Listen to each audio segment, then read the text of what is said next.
निवडणुका होत्या हे तुम्हालाही मान्य करावं लागेल. विशेषतः इंदापूर असेल, जेजुरी असेल, भोर असेल, इवन फुरसिंगी आणि उरळी देवाची असेल, अशा काही भागामध्ये पण तिथेही लोकांनी साथ दिली.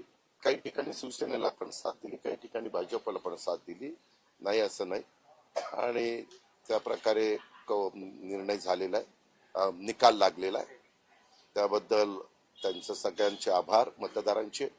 इथं मी चाचपणी करतो कारण इथं मधल्या काळामध्ये साधारण आमचं अंडरस्टँडिंग ठरलेलं होतं की आम्ही जे मित्र पक्ष आहोत त्यांनी एकमेकाचे उमेदवार घ्यायचे नाहीत किंवा एकमेकाचे माजी पदाधिकारी घ्यायचे नाहीत, परंतु ते घेतले गेलेले.